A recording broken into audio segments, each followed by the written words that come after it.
नमस्ते to all my listeners and subscribers. Ramayan की रचना करने वाले महर्षि वाल्मीकि जी की जयंती की ढेरों शुभकामनाएं। वाल्मीकि जयंती हिंदू चंद्र कैलेंडर के आश्विन मास की पूर्णिमा को होती है। वैसे आप सब ये जानते ही हैं कि महर्षि वाल्मीकि ने रामायण की रचना की है और इनके आश्रम में भगवान श्री राम की पत्नी देवी सीता ने अपने दोनों पुत्रों लव और कुश को जन्म दिया था। लेकिन क्या आप ये जानते हैं कि महर्षि वाल्मीकि साधु होने से पहले एक डाकू हुआ करते थे और एक घटना ने उन्हें डाकू से साधु बनने की राह दिखा दी? अगर नहीं तो आज वाल्मीकि जयंती के अवसर पर हम आपको इस वीडियो के माध्यम से बताते हैं कि वाल्मीकि कौन थे और एक डाकू से साधु बनने की राह पर कैसे चल पड़े। एक पौराणिक कथा के अनुसार महर्षि वाल्मीकि का मूल नाम रत्नाकर था। उनके पिता ब्रह्मा जी के मानस पुत्र प्रचेता थे। बचपन में एक भीलनी ने रत्नाकर का अपहरण कर लिया और इनका पालन पोषण भील परिवार के साथ ही हुआ। भील अपनी गुजर बसर के लिए जंगल के रास्ते से गुजरने वाले लोगों को लूटा करते थे। रत्नाकर भी भील परिवार के साथ डकैती और लूटपाट का काम करने लगे। जब बड़े हुए तो एक बार नारद मुनि जंगल से गुजर रहे थे। तभी डाकू रत्नाकर ने उन्हें लूटने का प्रयास किया और बंदी बना लिया। इस पर नारद जी ने उनसे पूछा कि तुम ये अपराध क्यों करते हो? तो रत्नाकर ने कहा, अपने परिवार के भरण पोषण के लिए मैं ऐसा करता हूँ।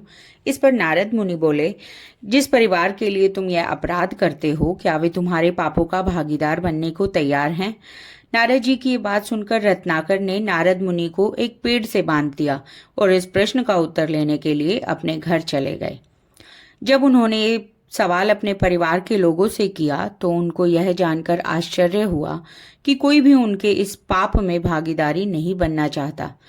उन्होंने वापस आकर नारद जी को स्वतंत्र कर दिया और अपने पापों के लिए क्षमा प्रार्थना की। इस पर नारद जी ने उनको राम नाम का जप करने का उपदेश दिया। लेकिन रत्नाकर के मुंह से राम राम नहीं निकला। तब उसकी जगह उनके मुंह से मरा मरा शब्द निकल रहा था। तब नारद मुनि ने कहा, तुम मरा मरा ही बोलो, इसी से तुम्हें राम मिल जाएंगे। इसी शब्द का जाप करते हुए रत्नाकर तपस्या में लीन हो गए। तपस्या में लीन हुए रत्नाकर के शरीर पर दीमकों ने बॉम्बी बना ली। उनको पता भी नहीं चला। उनकी इस तपस्या से प्रसन्न होकर ब्रह्मा जी ने उन्हें दर्शन दिए और उनके शरीर पर बनी बॉम्बी को देखकर रत्नाकर को वाल्मीकि का नाम दिया।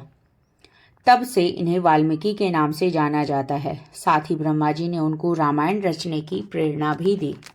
एक बार महर्षि वाल्मीकि एक क्रोंच पक्षी के जोड़े को निहार रहे थे जो कि प्रेम करने में लीन था।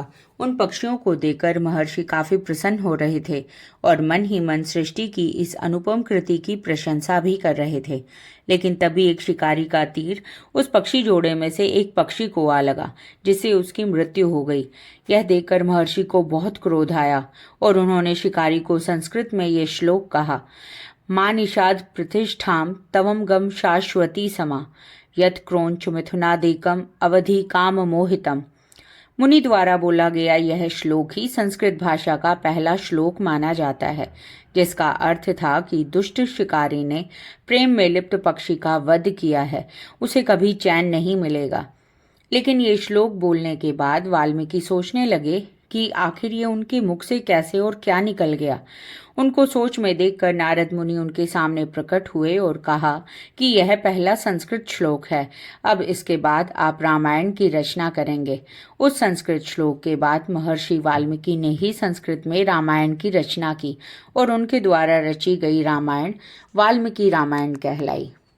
धन्यवाद।